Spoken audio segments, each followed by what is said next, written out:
Hey, what is going on, guys? Got episode number 66 of Marvel Yap today. We're going to be going over the Datamines for the brand new Dragon season, as well as talking about the new cards releasing this week and the meta we currently have in Snap. Is it good? Is it healthy? Or is it absolutely horrible? Anyways, let's go ahead and jump right into it. And as always, we are joined by the hostess with the mostest, not my Dance. How are we doing today, Dance? I'm doing well. I love the longer part of the intro. It really brought me into it. I'm doing well. I'm stoked. I think there's gonna be a lot of fun stuff to talk about. I think there's some pretty cool things happening in Marvel Snap that have been shown to be occurring in the future. But Tuck, how's your present looking? Honestly, present's doing pretty solid. We announced, I at least announced on Discord. I don't know if you guys know on the app. Maybe you guys do know on the app. But we do have baby number 2 on the way, coming in at 2026. So very, very excited for that. That's probably one of some of the biggest news that I have. I don't know what bigger news you could do. Yeah, I don't know. Datamines are crazy. I didn't know they were giving us, baby announcements there, but it's yeah, dude. By the way, hey Tuck, got some good news for you.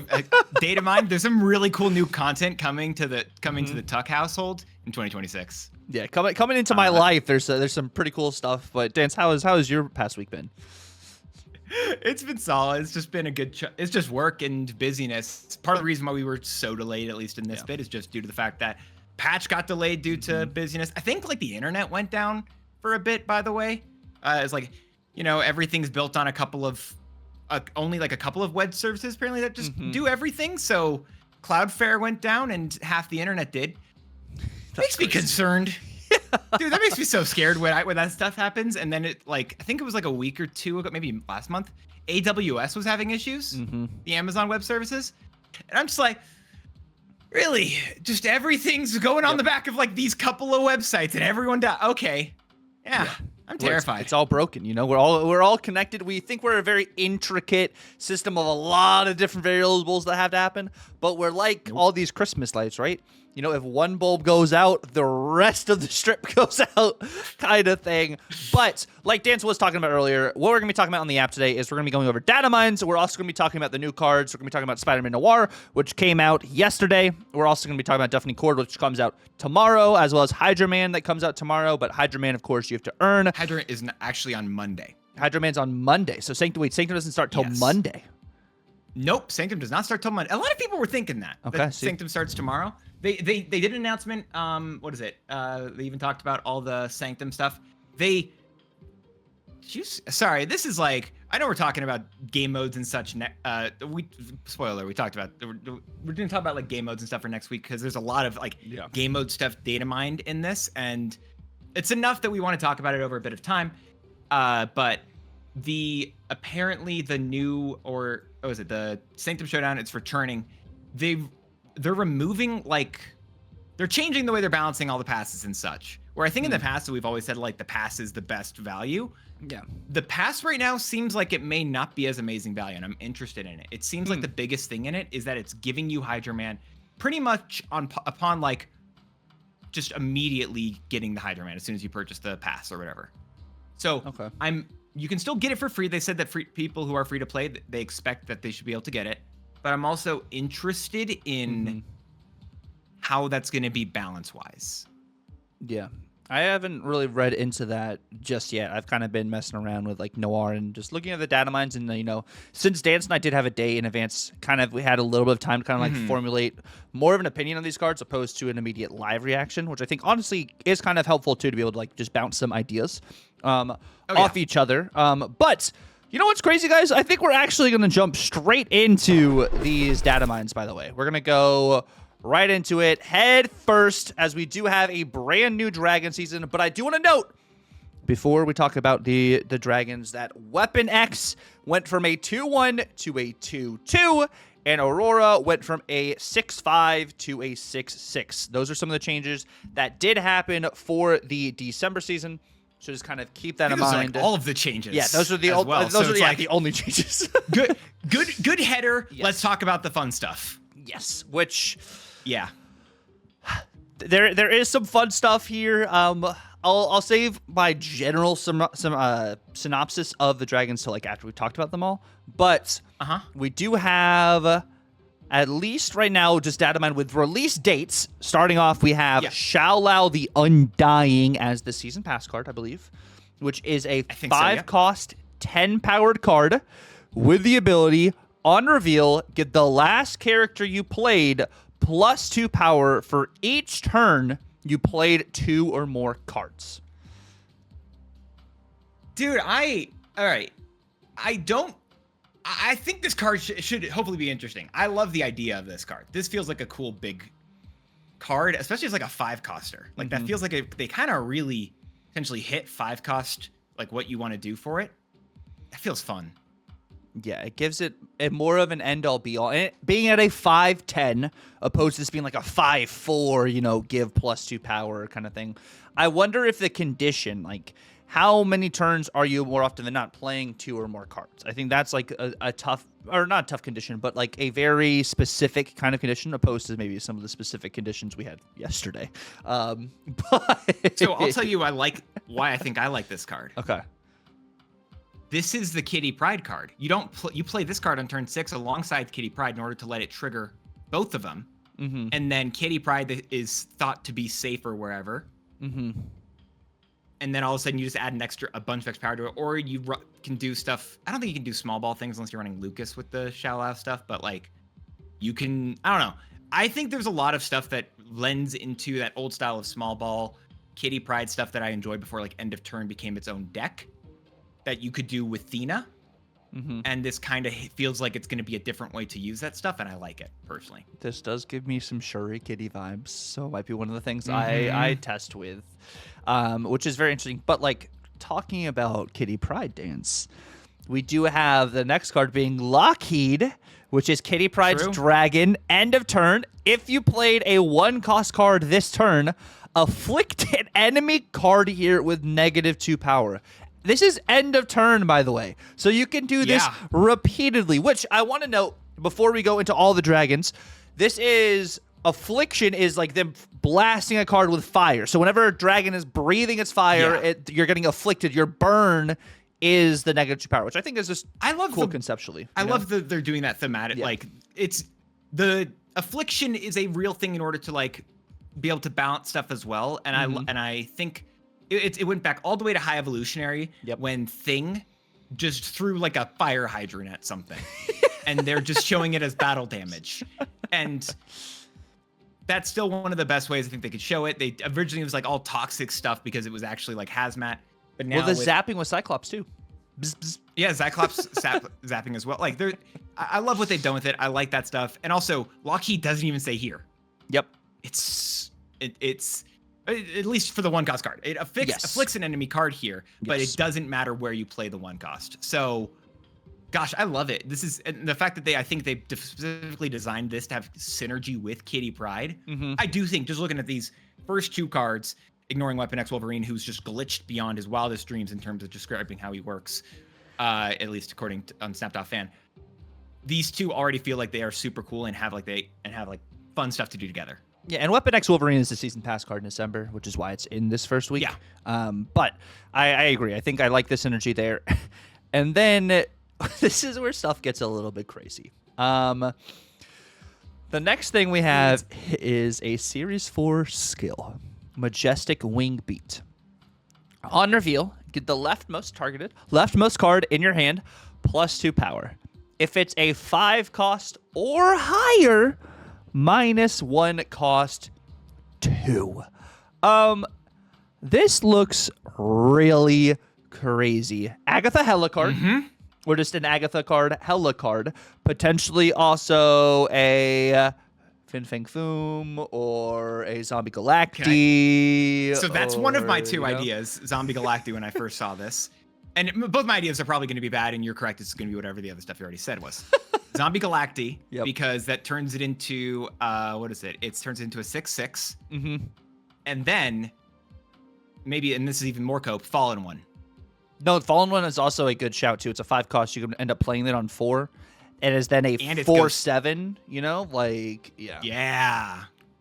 So I mean, it's some Majestic, cope, but there's definitely cope, Yeah. but also I love the way this, because it's basically a 1/2 ish, because you can maybe get that the -1 cost as well. So I think this card also seems like I don't know how many of these cards are actually gonna be insane, and I think they're entering into like these feel pretty balanced, honestly. I don't think I hate any of them. I don't think any of them seem atrocious, maybe, but like all of them kind of feel like they do one thing and they'll do it well. And I really am stoked by Majestic Wing Beat, and I feel like that kind of hits the head onto another like really solid 1-cost skill that we'll talk about again when we get to Deafening Chord later today. But yeah, I like that one. There's so many skills coming out. Like, skills are becoming some of the best cards. Like, and I think we'll see more skill expression with skills. But I love, and I absolutely, yeah, you're correct. I love the fact, though, the downside for them can maybe not feel like a downside all the time, but it is one where you don't get any, like, it doesn't remain. All it is that it's a one-time effect, and you do not typically keep something, with the exception being like a hunger. Yep. Which, by the way, Shauna should not generate the hunger. Shauna should be listed as characters only instead of just cards. Yeah, I think that's She's going to generate Deafening Chord. She's going to generate Majestic Wing Beat. Like, I do not believe in the slightest she should be generating skills. That's, like, I don't think she's a good card. She shouldn't be worse with the skills. Like, you're doing it to get these 1-costs. I'm saying that as, we'll talk about Noir in a bit. But, Dragon of the Moon. Coolest art. Coolest art, by the way. Bar none. This is still the Ryan Kinnard. I actually was, or no. This is not Ryan Kinnard. And this is one of the only 2 cards in the entire game to be a base card that is not a Ryan Kinnard art. Interesting. Very interesting. I know Wombi's going to love that because Wombi is not a Ryan Kinnard stand. So Dragon of the Moon and Phoenix Force are the only 2 cards in Marvel Snap to not be drawn, I believe, by Ryan. Oh, actually, Lockheed as well. Oh, 3. That's actually very interesting. I did not know that. But this card dance, what is Dragon of the Moon? Dragon of the Moon's a 3/2. This is on reveal, steal 1 power from even-costed cards in all hands. There's a lot of potential here. So, like, with this card, I was thinking of, I saw this, and then someone mentioned this in chat last night, too. You go Master Mold, Dragon of the Moon. Immediately done. Sold. 100%. I love it. I'm so down. I was hoping you'd say Master Mold. Master Mold copium right now. I didn't know. I guess, don't they have like a space factory at some point, I feel like? Yeah. You know, so that's why the moon, right? That's yeah, it's just, that ain't no moon. Oh. Sorry, I was referencing Star Trek. I'm going to steal the moon. I'm referencing Despicable Me. All right. But yeah, this card is going to be very interesting. I think, like, even cost, like, not everyone, of course, is running even costs, but, like, because, like, there's certain metas, like, when you're playing Odd Hawk, exactly, it's Odd Hawk, you're not playing even cost cards, but I feel like a large majority of decks have at least 1 or 2. So, like, this going to a 2-4 or 3-4 is just if your opponent has 2 in hand. I think there's a lot of upside with this, whether it is an Affliction card or whether this is a Ronin, another Ronin potential powerhouse card. I think that's going to be pretty interesting. And because it looks at cost currently with lowercase c, you can also hit cards that have also been discounted with, like, a Sarah or with, like, a Surge or Vona kind of stuff, which I think also is very solid. I think that's correct, but also I stand by every single card they are releasing this season have backwards uppercase and lowercase c's, which is wild to me. Yeah, there's a lot of very interesting things, but I hate the fact I can't say that I believe that it's that way. Really? Because I mean, it should be. I agree with you, it should be, but they've screwed it up on every single card this season.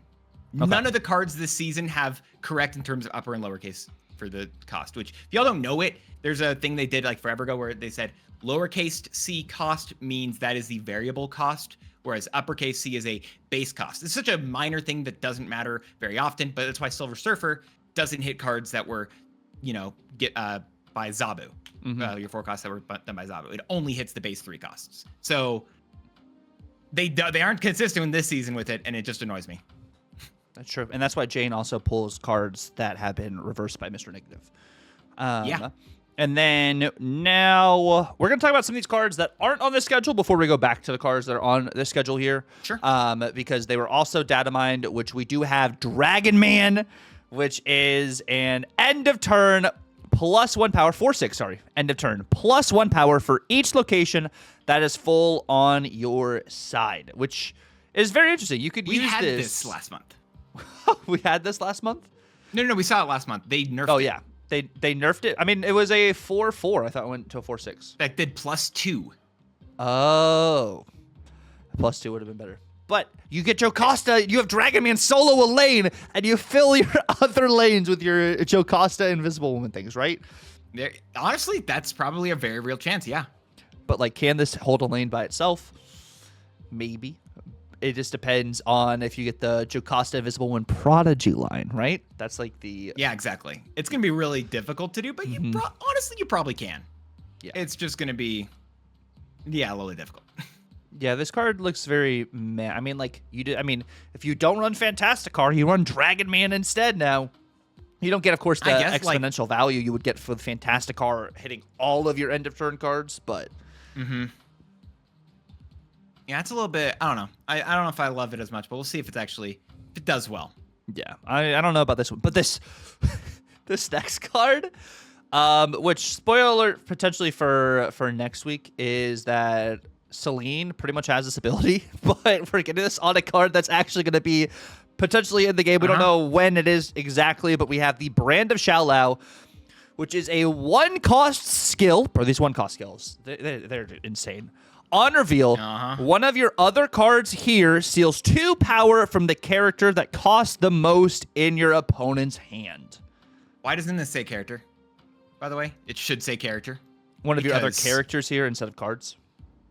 Because I'm just telling you, I've polymorphed stuff or whatever, and then it just sucks. Or whatever. Oh, maybe it's fine actually. Maybe it's actually fine. I'm terrified of it giving me a stupid skill, whatever, and the skill tries to steal power, and then just nothing happens because they don't word all their cards correctly, and it angers me. But this card looks good.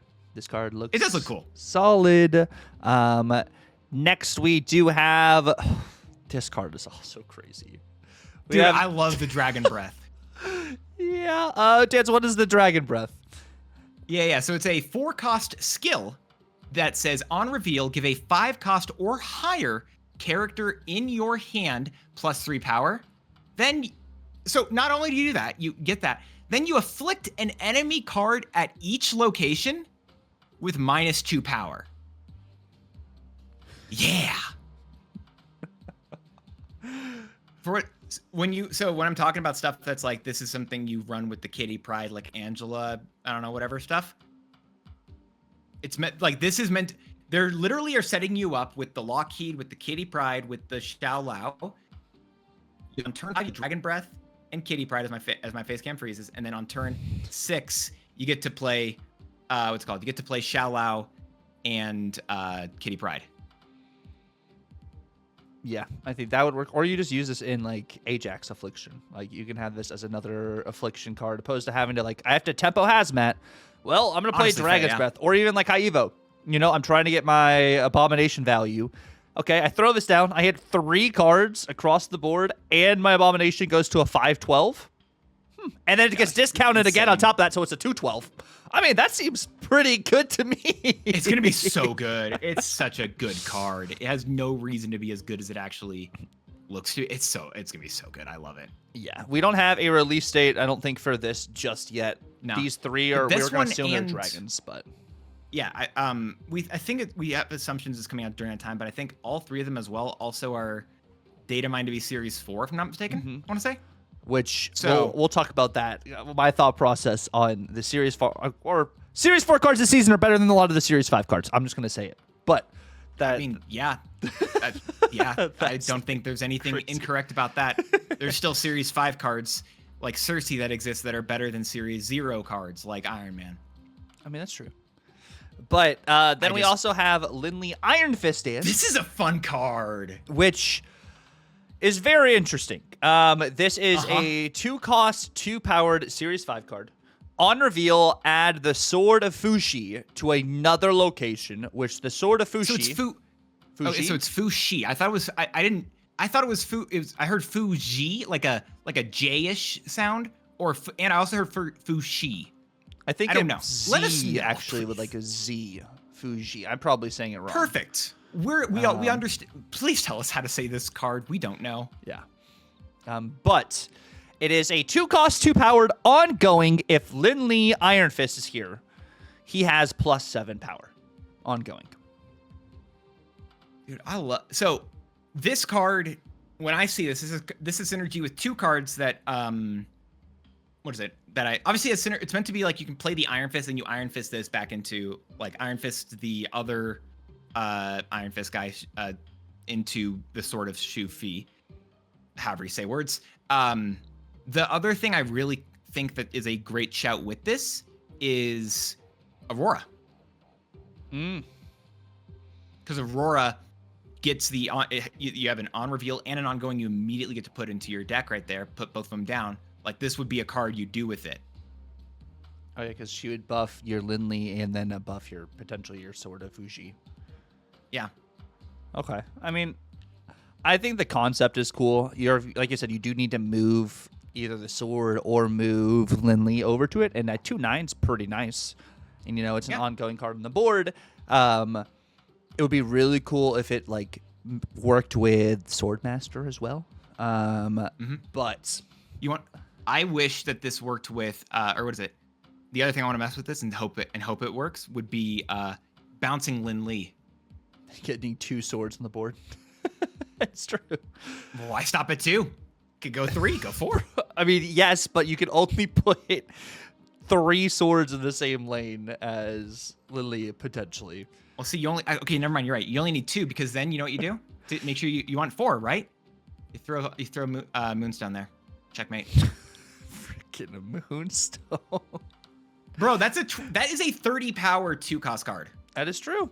It is a 30 power 2-cost card, which honestly, this is weird. Like super weird, super narrow, right? If you were to do what you're talking about, right? If you had the craziest curve ever, you bounce your Lin Lee back into your hand. You're running Taskmaster in this deck. You could play your Moonstone out onto the sword, then you play your Lin Lee onto the sword. Lin Lee then is the last card you played, so then you Taskmaster your Lin Lee and it gets the concurrent ongoing power. Like you definitely should not do that. You should definitely not do that. But it is something that could happen hypothetically. I also, what is it? I think that the other card will be Madam Web. You put Madam Web in one of the other lanes, and then you could move, what is it? Or you want it inside of, I guess you probably just want to actually in Lin Lee's lane. You want to it move just him. goes to wherever you want it. Yes. Anyway, I think Lin Lee Iron Fist can be a really cool card. Also, Mojo is actively crying right now. Yeah, freaking Mojo. Oh no, you play Mojo in this deck too, or your opponent does, right? But your opponent does. Oh god. Next, we got a card you guys might have heard about before. We got Fin Fang Foom, Dance's go-to card. Dude, it's almost like I'm stoked about this card and threw it in the thumbnail. It's almost like I'm really stoked about Fin Fang Foom. I'm so stoked about the card. I'm gonna pretend like it's not just a hella card. What do you mean? You have Majestic Wingbeat to help this card. And you have exactly. Snow, that's what I'm Ramp, planning on doing with this. Yeah. So it's such just a hella card, bro. It is just hella. It is literally it. I want there to be more. It's just hella. Unless it's just a ramp card, a pixie card. Pixie. That's the other thing I could hear. Pixie probably is it. All right. Pixie and hella. Done. Sold. I'll be playing Pixie. Understood. Done. Dusted. I mean, there's cards that we have this season that are going to be able to like reduce the cost of this, and like we have so much ramp like in general, which I think is going to be helpful for this. I think it's February. We'll talk about February.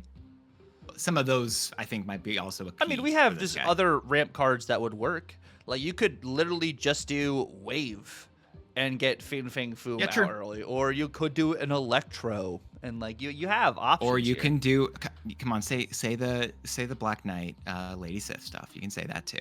I mean, you could. I mean, honestly, that does seem pretty solid. You Black Knight, and then you get the 412, and then you get your Ghost Rider, and then you just profit. I mean, yeah, I'm not gonna discredit that, but I don't know if I'm running Fin. I mean, I probably could run Fin Fang Foom with Infinite, but I probably am still running Weapon H instead of Fin Fang Foom. But that's just me. And then we also have the next card is going to be Shang-Chi, Master of the Rings, which is a game start ability. The 10 rings start in your hand, and then it's on reveal, unlock their potential. I just realized all the cards for this upcoming season are actually not done by Ryan Kinnard. All the base cards. Oh, really? All of them? No, other than Xiao Lao, at least, I think. That's so weird. I actually didn't notice that until just now, but I just because this one isn't because it looks different than the other Shang-Chi that we already have. Huh. Anyway, 10 rings are going to be a fun one. Which we have 2 different 10 rings. One of them is a 2/0. End of turn, give one of your other cards here +1 power.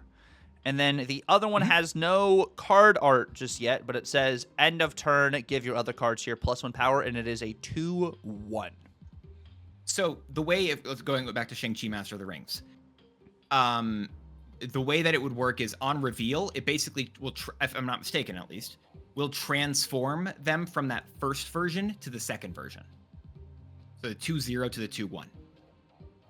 Okay.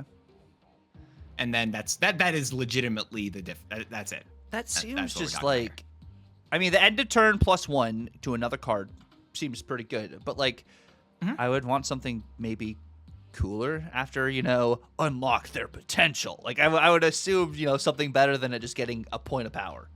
But yeah, I think that's fair. I think it turns it into a, you can ramp out with it. I also think the other thing I'm going to keep saying, because they're doing it twice this season, is this is another on reveal plus end of turn, which does work with the Aurora stuff potentially.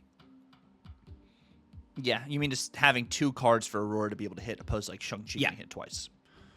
Exactly, yeah. Yeah. Because the way she works is that, if you don't remember, it's Datamines, so subject to change, but it is Aurora is a 6/6, as Tucker previously stated, that says give one of your other on reveal cards at each location +2 power. You then repeat that for ongoing, activate, and end of turn. So that's multiple checks and balances for all that. So I feel like there's a reason for it. Yeah. I think that could make sense. They just want to. That's why they buffed that card. Doesn't mean this card's not performing maybe the way we thought. I'm not saying it's good, but I'm saying that is that does feel like a very obvious combo you can do together. Yeah, I think that's fair.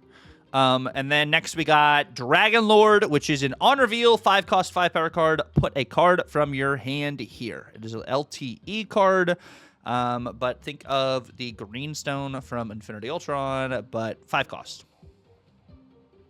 Good card. Maybe it'll be fine. Honestly, I could easily see it not being great, but like, sure. I see. This is a very simple design that I feel like I've kind of been expecting Marvel Snap for a while. Sold. Yeah. And that's going to be the gist of the Dragon season, by the way. There's a couple locations. Can we look at those real fast? I don't know if you've seen those. Let me... If you scroll down, actually, just a little bit further, I think, on this page, it'll show you. I'm on the... No, I'm on... Maybe not. Well, I can tell you at least what they are, or I can... go ahead and list them out for the homies. Yeah, of course. First one we have, and Tucker can actually pull up if he checks his DMs, would be the Cave of the Dragon. That says, after turn 4, add a random 5-cost card. 5 cost plus, so it could be 6, 7, and 8 card to each side of this location. I'm assuming it's here or whatever. Which already, that seems like a very cool, better version of Professor X, or what is it, X Mansion, basically. And then Tao Lao, which I'm really hoping I'm saying these names correctly. I could say Cave of the Dragon. But end of turn +1 power to a character in each hand. That's actually very interesting. That's going to be kind of crazy. Yeah. I didn't know if you had seen these in particular yet, but I do think these are pretty interesting. I think just both of them feel like they make a lot of sense in terms of like what you're doing for locations. Yeah, no, these look like really more unique stuff, which I'm glad we're getting some like unique locations opposed to, this is kind of just a copy paste, kind of thing. Tokyo 2099. No. No discard allowed.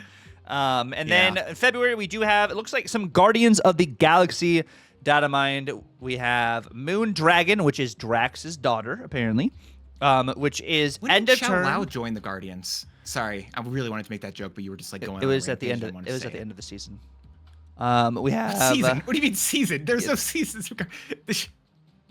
Dance, why are you trying to make? Oh, the end of that season is what you're saying. No, the end of the Guardian season. You should have watched the show. All right, so Moon There's Dragon, end of turn. If you played one card this turn and spent all energy, all your energy, give this +2. Not bad for a 2/2. Sure. So did you know? Fun fact, because she's Drax's daughter. Mm-hmm. Apparently, Drax had an alias on Earth. Really? Arthur Douglas. And you might ask, how do you guess his daughter first described him? I'll tell you, I'll give you a hint, like his job. What was his job? You don't want to guess? Just go ahead. Spill the beans. And I quote, so jazz musician. Oh. Okay, Drax. Bro, I can't picture Drax doing jazz in the slightest. No, let him cook. Yeah. Let him I don't know. cook. Just like actually, Star-Lord, maybe that's Master of the Sun Sorry. is going to cook. Dance, On reveal next turn, you get +1 energy for each turn you've ended with unspent energy. So what's this Master of the Sun thing? I don't like. The only thing when I saw this, my first question was, isn't this there was a skin in Marvel Rivals that was like the Sun Lord or whatever, right? Yeah, and I think it's that. Huh. That's weird. I don't know anything about this in terms of like the story or what have you, but I mean both of those do straight up just seem like cool ideas, cool cards or what have. Like I'm down. I think for what it's worth, both of all of these cards look to be releasing at the start of the new season, so the 3rd of February, and Star-Lord, as per Datamines, looks to be the season pass card. Yeah. And then next we have Magus, which 3-cost 5-power card. Activate, copy the text of another character in your deck with cost equal to your unspent energy. I do love this as a like copying thing, by the way. This is cool, my personal opinion. Also, Magus, I think it's Dark Adam Warlock. Magus, yeah, evil future version of Adam Warlock. I don't even know. So that's cool. I'm already thrown off by that bit. I love reading comic characters like origins or whatever, their stories, and be like, this is wow. All right, sure. Anyway, this just feels like a hella card. I mean, it could be a hella card. It also... You just don't have it on turn 6? Deal, sure. Activate. I have it now. I mean, yeah, you could do that.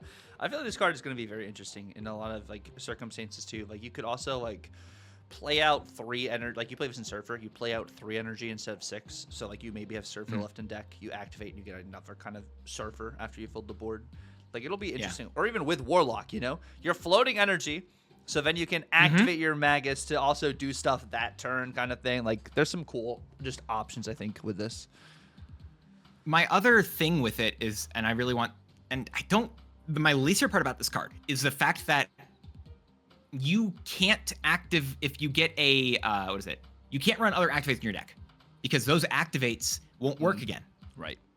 I do wish they worked again. If it was an activate, I wish you would be able to do that. That's the only thing that's kind of like a little bit sad to me about this card. It was like, what if I didn't get the activate card I needed? Could I please? No. If you had your cost on the board on the same lane, maybe, but it would maybe. I guess yeah, it has to be that. Also, did we talk about Star-Lord's ability? I don't know if we actually covered that bit. Yeah, we said. Did we talk about the character? We said next turn you get +1 energy for each turn you've spent unspent energy. Also, yeah, this just like high Evo. People thought it was bad, but especially like this is gonna be this is gonna be all that stuff. And I really don't. Did we talk about all these abilities? I don't think I've done so. Anyway, Moon Dragon is just doing 2099. Doom 2099. I mean, except Bro, not that as is it. global. Yeah, but this is a card for a Doom 2099 deck. That's it. Yeah, have that as another just Yep. staple. Bring back Doom 2099. No, Yikes. but Yikes. unfortunately, yes. Like the line for because the line for that. I'm sorry, I shouldn't be like keeping on pausing you, but I am doing it because I'm an atrocious person. You go like what is it? You would be doing the four. What is it? For turn 2, you get to play Moondragon. Turn 3, you play Invisible Woman for steps. Turn 4, you play Doom 2099. Turn 5, you play Sandman. Turn 6, you play Doctor Doom. You activate Invisible Woman. You profit. Yeah, that would work. God, I don't want the Doom 2099 deck back in the slightest. It's gonna be back. Or if you don't do Doom 2099, or not Doom 2099, What else can you do with it? if you don't do Sandman, you do like a Blue Marvel or something. Oh yeah, like a Blue Marvel yeah, that would probably even be a better thing. But I'm just toxic and think of more ways to mess with people. Next we have Drax, Avatar of Life, which does not have a cost ability or power just yet. And then we have Kraglin coming, which is going to be a 3-cost, 2-powered on reveal. Banish the top card of your deck. If its cost was 4 or more, +2 energy next turn. Otherwise, get +4 power. God, this is such a wild card. Yeah. Oh, Kraglin's gonna be a fun one to get in there. I don't know if I think this card's good or not, bro. This is just such a weird card. I love it.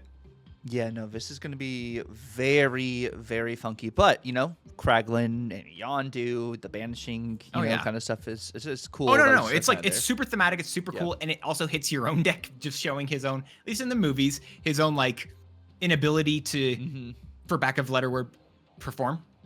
And I think that is, I just think it's funny. Jack, yeah, all right. I forgot to look up Jack Flag. You talk about this card. Jack Flag is a 3-cost, 3-powered card. Ongoing, your cards here with increased power get +2 power, which also does mean that Jack Flag can get this power. It doesn't say your other cards. It just says your cards here. Meaning, you can play this in Surfer, you get that +2 on your 3-cost, and then you get an ongoing additional +2 on those cards. Mm-hmm. Yeah. So he's someone who joined the Guardians of the Galaxy. This just kind of seems like this is the positive version of Diamondback, basically. Which, fun fact, one of his first things, what is it? His goal was to fight the Serpent Society. So like, so Inverse Diamondback makes a lot of sense. Yeah. Yeah. So I think it's a really cool shout. That was his goal when he started. Anyway, that was his goal behind his initial desires. I don't like the fact that I'm hoping it counts with any increased power. Like, is it going to make it so that if the card is +1 but at a -1 location, it gets +2? If not, I'm gonna be sad. That's very interesting. Because that's not. I don't remember the way Gilgamesh is worded. I should pull it up. But Gilgamesh doesn't count cards like that. Basically. So yeah, that I sucks. hadn't thought about it that way. Diamondback and Ajax, they do. Really sucks, in my opinion, the way that those things work. That should be changed. It's just the zoo meta, man, and we just hate that for it. It'd be busted, honestly. I can't have Gilgamesh be playable. And then we do have 3 cards. Oh my gosh, also, it is. Oh, sorry, it's the same wording, which just makes me realize, yeah, it's gonna be bad. Bad into negative locations. Yeah, just anyway. Sorry, talk about the cards. We then also have Yaka Arrow, which I do believe that is Yondu's weapon / Kraglin's weapon. And then we have Bug. Straight just Bug. I guess Bug. I don't know. And then we have the Drax Avatar of Light, which we were talking about. And then there is another one. I believe it's like it's like a rallying probably skill where you draw Guardians cards. I forgot what it was called. I feel like that's part of a game mode, I thought. It might be part of a game mode, or it might be a card itself. Because I Yeah, know so the I think game I saw- mode, the Rocket game mode card was different, but I think maybe for the Yeah. teams, there's a draw one. But Yeah. All right. We'll look at all that stuff. I think that's what we're gonna look at, because there's a bunch of data mined like cards for game modes and stuff. We're gonna hit those next week. yes, As there's enough stuff to talk about here that we've got time. yeah, we got time, and now we are gonna be talking about the brand new cards that released this week. We're gonna be starting off with good old Spider-Man Noir, which, by the way, we're gonna be starting off with Dance's deck for Spider-Man Noir.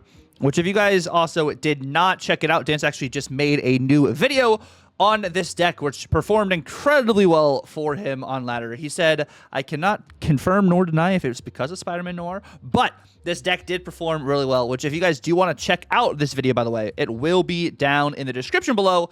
Also will be on Dance's YouTube channel, which is down in the description below, as well as his Twitch, where you can catch some of this content live, as he does do some live gameplay on Twitch and then translates that into his YouTube videos as well. Absolutely fantastic content, too. If you guys are not following or subscribed to Dance, you guys are missing out on almost daily, or at least a few times a week, uploads of content or streams of content when it comes to Dance's content with high energy, extremely long yappage, because, you know, we just love to yap here, right?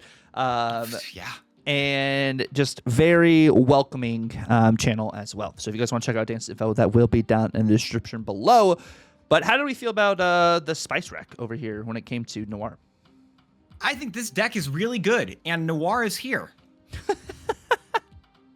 I think that is most decks that I've seen. It is, this deck is cool. Also, Noir's here. Like, legit, I got a trigger early on with Noir. I'm like, oh, this is one more than I ever thought. And I don't, maybe I got one more in the rest of it, but it's just like, it's just not, at least for me, it didn't feel like as I've heard people say it, and I like the phrase, the juice wasn't worth the squeeze. I thought that was a funny thing. How did it feel for you? Because speaking of, I think you also had some fun times as well. I didn't realize Invisible Woman was cosplaying as Viv. Viv has been broken on Snap.fan for the longest time. It is so funky. But this deck actually felt like legit. Like, it felt like Spider-Man Noir actually was a great addition to this. Not a necessity per se, but whatever Spider-Man Noir hit, I won that game. Like, if I hit Spider-Man Noir, I literally win. But if I didn't, I also had buffers in order to get Spider-Man Noir value. And Agony in here is a two-way kind of playline card. You can use this to set up for potentially a Spider-Man Noir tempo-wise, depending on what you have going on. Or you use this to buff a 3-cost on turn 4, so then you can play Spider-Man Noir on 5. Like, I'm not always playing Spider-Man Noir on 4. It's more like probably a turn 5 card. And if I don't have Spider-Man Noir, I have Gwenpool to buff a large variety of other things too. The Herbie edition, either for doubling Herbie's power, giving me extra energy, or putting another rock on the board to be able to get that Spider-Man Noir quota, was very nice. And then America Chavez hitting pretty much any of these cards was just value, which felt great. And then, of course, if Clea or Sebastian Shaw do get hit by Spider-Man Noir, they do not get the bonuses of their abilities. So Clea does not give you a skill because you set power opposed to add power. Even though you are technically adding power, it's the context of setting makes it so Clea does not get a spell and Shaw does not get the additional +2. But still, a 1/8 Clea and a 3/8 Shaw isn't like the worst case scenario. Yeah. Did you try the, like, Surge in here? Surge is the only thing I would say that feels like I didn't try Surge because I didn't always want to play some cards on curve. Like, there was instances where, like, if Surge had hit my Mr. Sinister, I kind of want to keep Mr. Sinister in hand for, like, more Gwenpool things, which honestly, like, Viv Vision was one of the best cards in this to be able to add that exponential, just unknown power. Like, Shaw getting hit multiple times with Viv. Like, people aren't really contesting too many Viv lanes right now. And then if they are, I have Forge to buff another card onto Viv in order to just continue to win that location over and over and over again. So then my Brood, I dropped like an 8-power Brood organically. And then I also had another game where, you know, Spider-Man Noir gave me an 8-power Brood. I mean, 8-powered Carter's pretty nice. 8-powered Sinisters are pretty cool. Like, it just felt like the surprise factor was really cool with this. And I ran into 0 Stardust decks. So that is where Perfect, the there you real go. bread and butter People was. aren't running Stardust to counter. They're running, dude. I saw someone who someone was running Werewolf Clog. Yep. With Viper just to hit random stuff, just to mess with Noir, which is toxic. But no, I'm glad this worked out well. And I'm gonna have to check out the actual video because it came out when we were recording. So if y'all want the opportunity to find out how this deck actually did, go check out Tuck's video. You're already on the channel for it. The title literally says Spider-Man Noir is good. Maybe it says wait at first, but still, it says Spider-Man Noir is good. That is a direct quote from the title, potentially taken out of context. So you have to go watch it. Go check it out right now over on Tucker's YouTube, TUCCRR. And also, he was streaming it last night from when this video went live.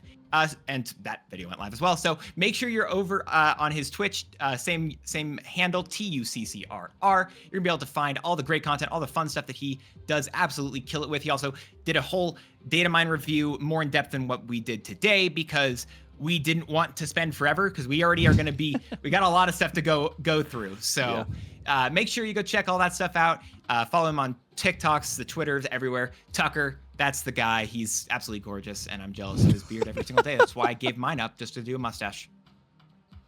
No, I do think, though, Noir is in a tough spot just right now because Shadow King's so prevalent, and it's still like a pretty narrow condition to meet. But I think this card will have some more legs in the future. I think it's not necessarily like if I'm looking at this opposed to like a Superior Spider-Man, I think the Superior Spider-Man value just continually gets better and better and better over time, more consistently than like Noir. But I think this card has possibilities. It's just like if you build your entire deck around Spider-Man Noir, you're going to be upset.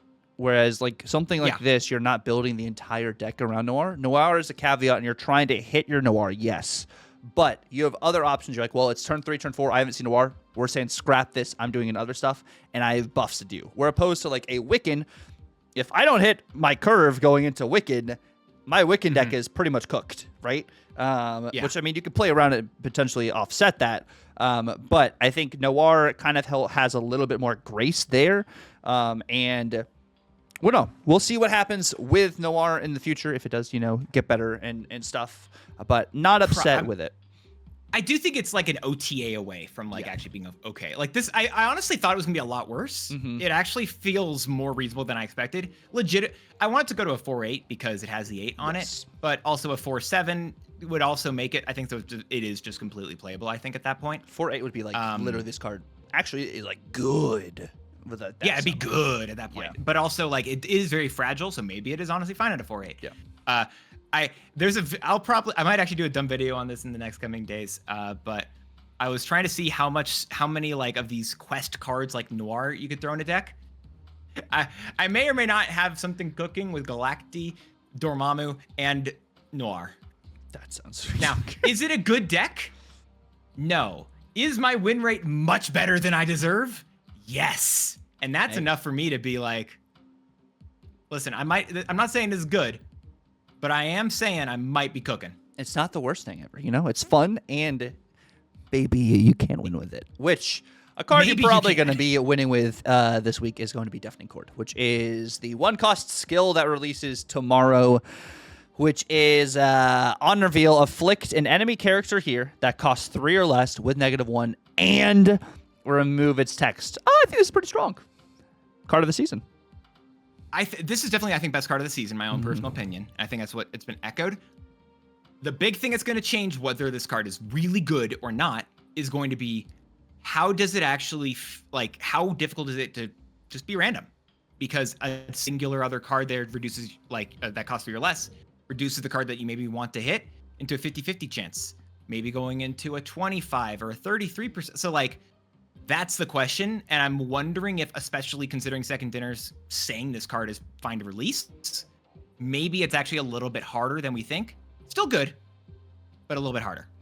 A little bit harder, but I wonder if this is something you actually play in like a Scream kind of deck or some sort of disruption to kind of give you better likelihoods to hit the cards you want to hit potentially. I think that'll be interesting. Of course, it being targeted to a 3-cost or less is also good if maybe we hit this on a torch on curve. Maybe they're like, you know what? we want to let Move do its thing because we have Deafening Chord coming out. NVIDIA counter. Like, we'll see kind of, how it works. And, like, also, someone was asking about this on stream. Like, even if someone has a Luke Cage on the board, Deafening Chord still will remove the text of another card. It just won't afflict that card with -1 power. So just kind of keep that in mind, too. Even if there's Luke Cage, like, this card will still work. But this is releasing tomorrow. I think would be if it said afflict it to remove it. Yes. It just says and. Yes. And then on Monday, we got the Hydro Man, which is a 5-cost, 8-powered card. On reveal, set the cost of each deck's top card to 1. Turn 3 Luna Snow, turn 4 Sarah, turn 5 Hydro Man into Cable. Is that going to be a crazy combo? Yes. Will it be when I'm running? Yes. Is it far worse than just going Mobius? Yes. But I'm going to do it. The inverse Sandman is here. Of course, Sandman affects, the entire hand. And Hydro Man affects 1 card. But this will be very interesting, kind of just to see, how this works with the meta. And, we get another 5-cost card from a game mode, which I don't think we've gotten a 5-cost card from a game mode in a minute. No, I don't. When's the last time we got one? Or even gotten one in general. Never? No, I think I don't even know if we've gotten this might be the first 5-cost we've gotten in a game mode. Yeah. So it'll be interesting to see and what people honestly, test. it'll be... This is just a Mobius card. Legitimately, my line is going to be much more Copium, but still feels fun. Pixie card, too. Like a really good Pixie card. Yeah. Yeah, that's actually another great shout. I think this card seems fun. I think it's going to be a really cool card. I like it. Whether or not it's busted, a different conversation. Yeah. A different conversation, again, would also be what decks should people be running whenever they're trying to get this card, because it's going to be a stand-up showdown. Well, for one, you can spend 800 gold. I'm uncertain if it's worth it currently to just get it. But also, you could just do or you could just be playing the game mode a lot, and they said you can get it for free to play, so. Yeah. The thing that always sucks, though, it goes back to, like, forever ago, right? Like, they haven't done anything akin to, like, the $100 card with whoever that was forever ago that people are still upset about. Kid But Omega. they've changed. Kid Omega. That they've changed that since then. But there's still a month after the game mode or whatever that you're unable to get the card. And that still sucks. Like, right now, if people want, I think it's Zombie Sentry, you can't get him. There is no way currently, if you missed the event, to get Zombie Sentry. Yeah. That feels like a mistake. Yeah, I wish it came out like, okay, well, I don't want to grind the game mode. Well, if you can pay the tokens the following week if you don't. I feel like that would be better. No, 100% that should be it. It just be like, you can get it during the game mode. If you don't get it, it should just be immediately into those. Which they said it's for the reasons, this is such an old argument. They said it's for the reasons where, like, all of these cards, as soon as they're not available in whatever premium place, then they release into the packs 1 month later. Same thing for the season pass card and what have you. Cool. Don't care. I don't think that that's a thing you should be doing for these cards that are, you can't, like, you can always get those cards though. You can't get this card for about a month. So that's dumb in my opinion. No, I agree. And I think it'll be interesting, kind of like you said, to see how this card does play into the meta as we do move to our last topic of the day. We are going to be talking about the meta we currently have in Snap, giving a nice little quick overview for it as my cat tries to attack me. Let's go ahead and break that down. And of course, we have to start off with the good old meta tyrant at the moment, the Shadow King, which, like, Where did you get this split, by the way? I got it a while ago. I just was running it on a different variant. Maybe I forgot it. But man, this variant hits so well. Yeah. I wish it was inked. I think I like inked with Shadow King way more than gold. But oh yeah, they whenever they changed the way the inked works, whatever, like that did change it for me because I really didn't like it at first. But they legitimately buffed ink at one of the patches. Speaking of the patch, by the way, you have the matte black border that's now available in the shop along with the red web, the black web, the red and blue distressed, and I think the red matte border. All of those are now available in the collector tokens shop. Oh, which, I mean, that's great. And also with the patch, we did have some new preset decks that you can get if you are a new player coming into Snap, which also, fun fact, if you guys are missing Thanos with Grand Arena next season, they talked about this in the patch notes. Thanos is going to be a variant you can get in the Grand Arena, which, if you don't own Thanos and you get a variant for Thanos, that you then get the card retroactively. It's something they added in the patch a while back, which is really great for new players and just players in general. That's such a great change. But the meta right now, this is a tyrant in the meta because of all of the permanent power that cards are getting right now. Shadow King Yeah. is your justified card. You're seeing it in a variety of stuff, even it going from a 2 cost to a 3 cost. It makes a lot of sense. You're seeing it with, you know, all sorts of Victoria Hand things as well, which Victoria Hand has a higher play rate in upper infinite than in lower infinite, the way I was looking at it too. Oh yeah, as I think she always does, to be fair. Yep. Which she is like a 9% or lower from top 50% to pre-infinite, where post-infinite she has or top 10% infinite she had a 13% play rate. So very interesting there. Not surprised seeing more of this. KM, of course, made a new video with Victoria Hand, just the value you get there. And then, you know what also is one of the top cards in the meta right now, Dance? Which one? Magic. I'm not surprised. It's just, I mean, it's just a good card, especially considering like, just, okay, cool, give me an extra turn. The deck is built for an extra turn. That's solid. It's also, it is, I still think Magic is probably one of the best like redesigns they've done, going from that 5/3 to this card. Yeah. Just being like, yeah, it's fragile. Best of luck. And it's like, there is a lot of Merlin still at the moment, but you're playing this negative. There's not a lot. There's still like a decent amount of Mobius, but more Mobius at higher infinite than lower infinite or pre-infinite. So negatives allowed to just kind of run amok, which I think is one of the big things there, which is why Magic is so popular as well. And even with a card like Nico, Nico is also a top card still in the meta consistently because of the utility you get with this card as well too, and a larger variety of decks. Destroy. I was looking at stats yesterday too. Deathlock right now has a 56% win rate.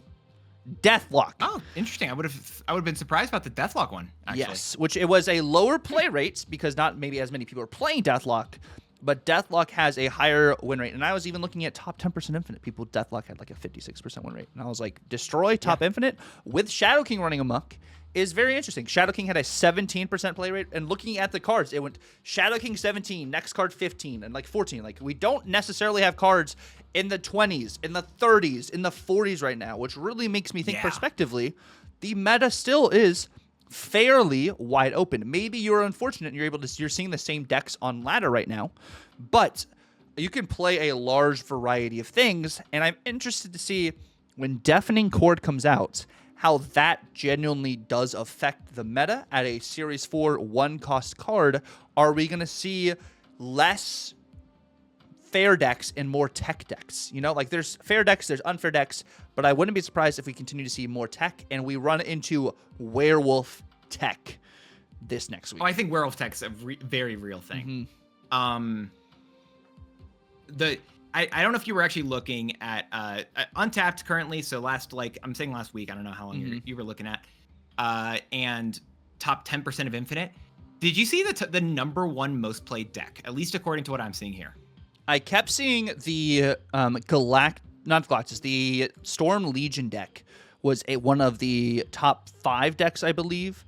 I think that's most played, including 70. I think rank 70 and up. I think that is the most played deck, rank 70 and up. But do you want to know the most played deck according to Untapped stats in Infinite? I'm gonna ask you to pull up. Astral Projection just for that Dakin combo. The Dakin, really? Huh? Apparently, and again, Untapped, so you know, skewed to change or whatever. Apparently, it's got 410 games done in top 10%. Comparison, the next one is, I think maybe we talked about this one, or maybe I sent it by someone else, but that zombie, I know you put a video out on it, which check Tucker's channel. I'm not gonna do the whole thing I do. You did a video on it. But the zombie like resurrection deck, that's the number 2 at 3. So much fun. Yeah, which Firehair got a new variant, by the way. Archer and Firehair. Yep. Do you have it? I do not. Do I have it in my shop? Probably not. Do you have it in your shop? Probably not, since I'm not complete. No, I don't. You'll get it soon. Oh, but Jim Hammond's there. Just saying. We're not buying Jim Hammond. Jim Hammond. I'll wait and try and get lucky. Just like maybe one day we'll get lucky, and people just aren't playing as much Move right now. But this card is still probably the best card in the game. Like it's still like indefinitely until something happens to it. Human Torch is still awesome. Yep. Yeah. So Human Torch. Unfortunately, there's much more to say. Yeah. No. You know what's a deck that I am actually really surprised at its win rate though? Again, I'm going top 10% here. Dude, Cerebro 3, at least the most played one, has a 38%, 38.9, so 39% win rate. Yes, and I think so. We were talking about it last night because someone told me. Oh, you were talking about this. They said that the different version. They said that goes to Gorgon 50%. has a higher play rate than Laufey right now, and I said, "Are we serious?" And I mean, yes, there is a lot of Victoria hand, and in top 10% over the past 30 days, Gorgon had a same exact play rate as Laufey. But if you look at the last patch and within the last week, no. It is not similar, but it's because Cerebro 3, I think it is very interesting in a lot of these different scenarios. I think right now, it can still scale, and it won the Golden Gauntlet, yes, but that's also in like a kind of more enclosed environment with an open deck list. Oh yeah, which gives you, I mean, I know it beat Airshim. It did beat Airshim, which of course, even in a closed deck list, Airshim has all the surprise factors.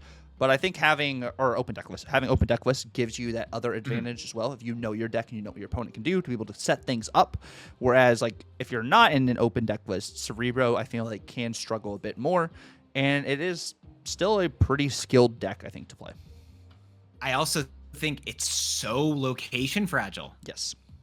And that's the biggest thing I think with it, that whenever I put a video out on it recently, I was talking about it, and they're like, yeah, cool, died to like 5 locations.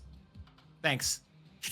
I was like, okay, I yeah. didn't say that's like, like that's what happens. That is the weakness of Cerebro. It's why I even prefer to run Quake and I think Scarlet Witch in my deck, just because locations suck. Yeah. And I don't know. Anyway, I just thought that was interesting, and then I think there's one more that I thought was also interesting that we hadn't talked about yet, but I don't know what you were about to talk about. I was gonna say this is where we're also in kind of like still a tech meta. Like we still have Cosmic Ghost Rider still, even after the change to ATA, still is really solid, and you guys got to play around Cosmic Ghost Rider like every game. But I think like that's kind of like the general gist is like we're still seeing tech cards. Like even though tech cards were adjusted, Shang-Chi still is decently popular. I think it was still close to the double digits in play rate. Yes, it only destroys one card now instead of multiple, but like people aren't expecting Shang-Chi, and I think that's still one of those like surprise cards that can win games because people are like, they're not going to run Shang-Chi, they're going to run Shadow King instead. So just something interesting to note there. Do you I think there's one more card that I want to talk about because I think it's an interesting one, and I want your personal opinion on Galactus First Steps. As I think the card is, I think this is like the best just general 6-drop card in the game currently, and I don't know if I have an issue with it. How do you feel about him? I think this is the best 6-drop in the game probably right now, and I don't think it's a problem. I mean, I think their deck is built to buff First Steps Galactus, and if you don't have a way to compete in those lanes, you're kind of in a bit of a pickle, right? Like you're like, I don't think this necessarily needs a knock of power or anything off. Like, Red Hulk got changed because, the floating energy and everything too, like the +4 was too much. Where this is something, the lane it's on. If you can compete, you can compete. We're already in like the power heavy meta that it's in. I don't think this is oppressive. This is something kind of like, I don't know. It's not like Nebula, but I think kind of Nebula in some senses. That's a good actually comparison. I like that. Yeah, I do agree with you though. I think it's a card that continually I'm hearing like more about, like people are playing it more, and it just feels like a very solid card. I don't want this card to get changed. I actually really like the way it's landed. Yeah. If Second Dinner took a point of power away, which I'm not advocating for, I think they could do that, but I don't want that. I honestly just like what it does. I think anything to do these like Iron Patriot and Terrax and like Nebula or whatever, more things to put cards on the board early. Yes. I love it. Yes. Do more stuff like that because it makes the game feel so much more involved throughout the whole thing.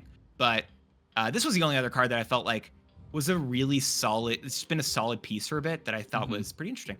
Yeah, I'd rather have a First Steps Galactus than like I get hit with an Goliath.